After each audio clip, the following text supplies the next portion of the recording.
Hello, everybody. So I guess we should be live right now, which is kind of an unusual thing because I don't generally do a lot of live streams. I was thinking of doing more, but anyways, hello and everybody and welcome. This is Frank. I'm just jumping on live, so I don't really expect anybody to be here because I did not pre-announce this live stream. It's something I woke up this morning and there's some news I was working with and thought I better tell everybody about this. I don't want to make a full video on it, so I just thought I would do live. This can sit on the channel. Anyways. What am I wanting to talk about this morning? Coffee. No, I have my coffee. I had my cat here a minute ago, but he ran off, my peanut cat. Anyways, what I wanted to talk about was Kindles. So you may have heard some announcements regarding the Kindle updates that are coming on February 25 or 26th. And that is, we will no longer, in the US at least, be able to download our Kindle books. And what this means is that previously, if we had a Kindle app on our computer, or maybe we had it on our iPad, as I do, we could download our Kindle books, keep them as a local file on our system. They would still be DRM or digital rights protected, but we had them on our device. And yes, there are ways to take away the DRM, and in some cases that's legal because if you purchase something, you do have a right to back it up. But for the most part, people just wanted to know that the books that they had purchased from Kindle would be available as a local copy.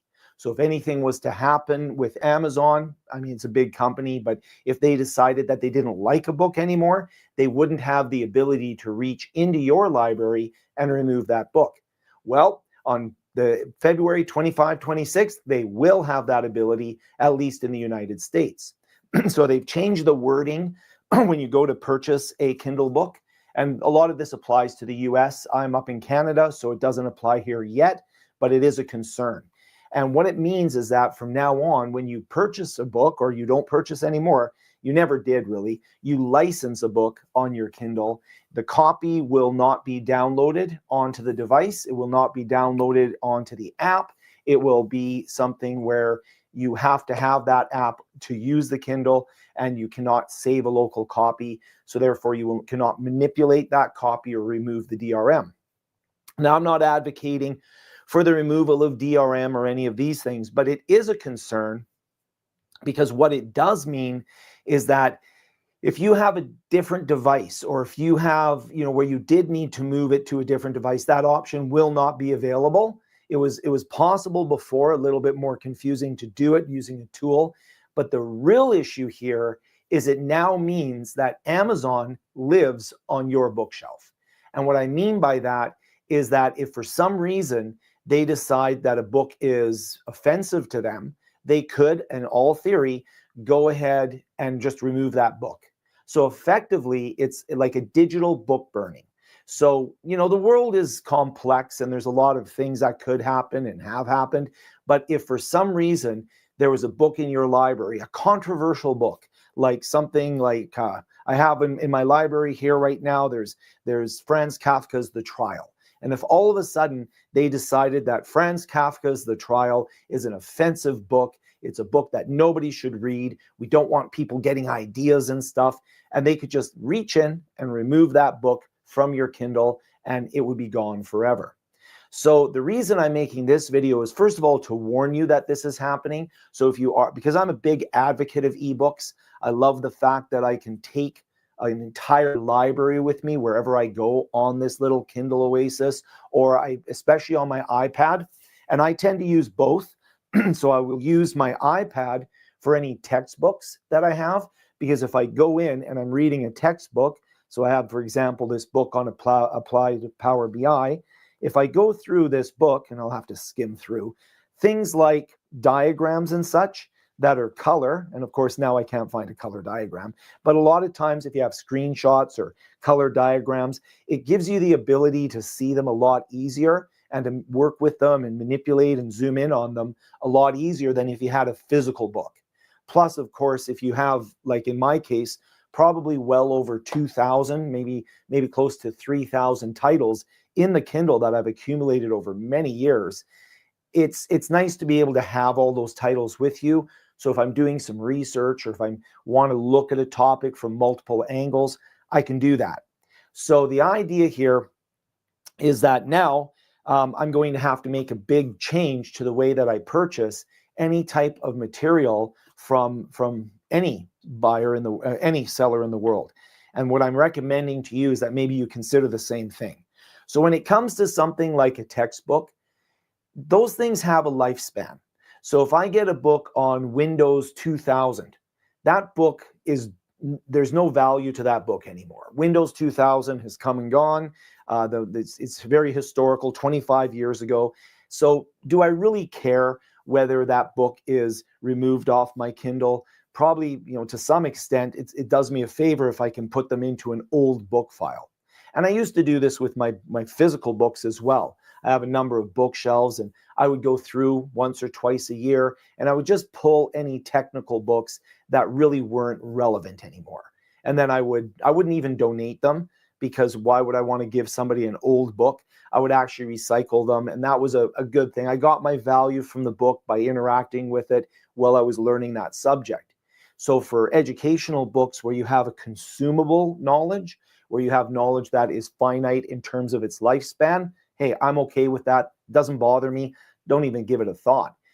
But the problem I have is, what if I have a book like, like Franz Kafka's The Castle, or what if I have a novel? So I have quite a lot of novels. I have quite a lot of books on different topics that maybe aren't necessarily going to be topics that are that have a lifespan. They're sort of their knowledge that will span humanity. So if I take a look at, for example, some books here on, let's say, education and learning. So I have quite a lot of books. Obviously, that's a near and dear to my heart. So I have a lot of my books on how we learn and education and learning. I have a lot of these books as Kindle books. So things like concepts like UDL, things like the Pomodoro technique, things on how people learn. I'm just choosing a few random titles. Those books are not going to be finite. Those books will be something that I would want throughout my entire career, and potentially would even want others to be able to use, like my family, be able to come in, use my Kindle, use my iPad, and have those books available to them.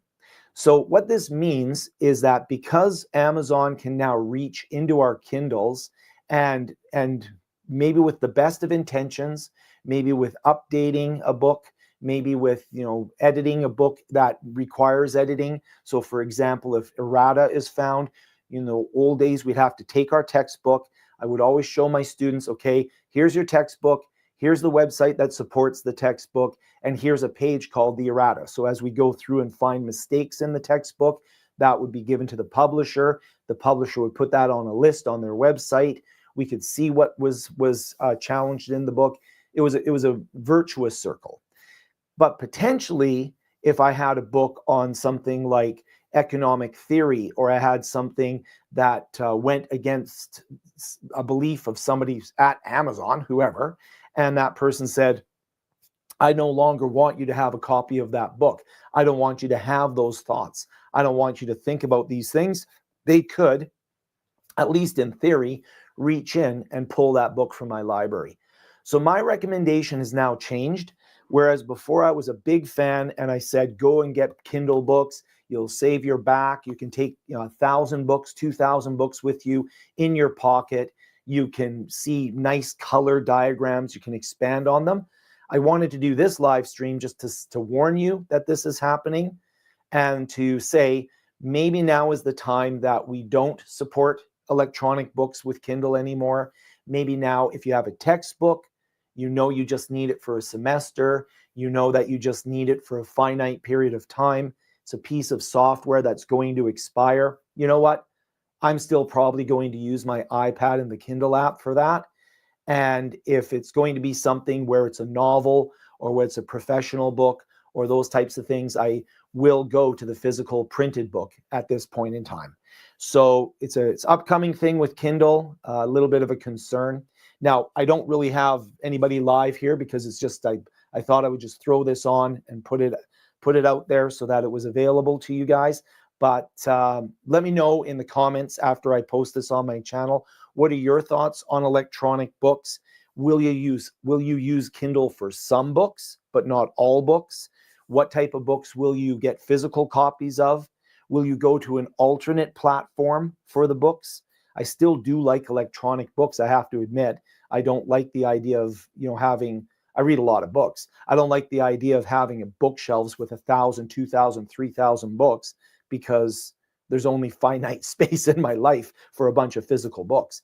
I like physical books, and I have, there's certain things like novels where I'm going to read those. I like to have the tactile feel. But then there's other novels I don't want to, for, just little casual novels that I don't think I'll reread. I think I'll only ever read them once and then be done with them.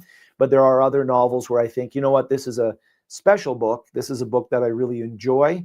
This is a book that is great literature. And for those books, I will tend to go with the physical already.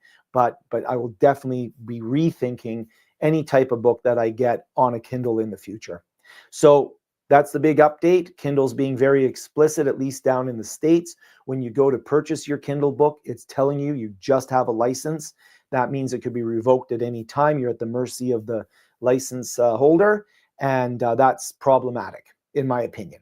So let me know what you think about that. There's our warning on the Kindle. Just wanted to jump in and do this as a live instead of a big video or anything, or a special topic.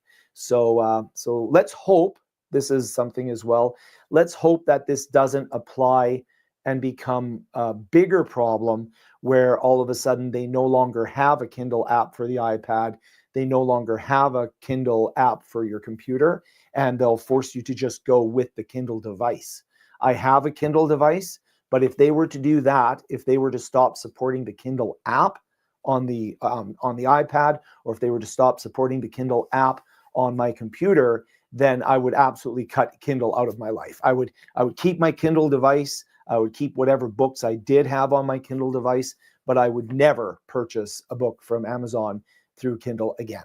And even though, and you know what, I'm babbling on in this live stream, but one of the things I'm definitely going to do, and I try to do this anyways, is when I'm buying a novel or when I'm buying a book that's kind of something I want for my library, for my physical library, I do tend to buy those anyways from a local bookstore, because I think supporting local bookstores with curated libraries where the person who owns the bookstore knows the environment, knows you, knows the books, you can have a conversation about the books.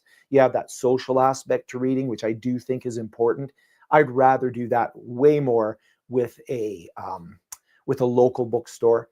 I still use Amazon for books, for the weird books or the rare books or the books that simply will not show up in my local store, because they can order them in potentially, but a lot of times there's certain books, or technical books. Like I say, if I need a book on Power BI or I need a book on Microsoft Fabric or data engineering and such, I will just simply go and grab an electronic version of that. Although I will say that I will probably do my best now to seek out DRM-free and or versions that I can copy. So Kindle update, live stream, talk to you later, and comment down below. Just wanted to warn you about the Kindles. Be careful. Maybe think about not buying as many Kindle books as you did before. Just get a few. Just get the stuff that you don't care if it expires. But don't get anything. I would not recommend getting any books that are professional that you want to keep in your library, or that are personal, like novels, or ones that express ideas, especially ideas around politics or social issues, because the wrong person gets a hold of that switch, they can burn your library like that. So talk to you later. Take care.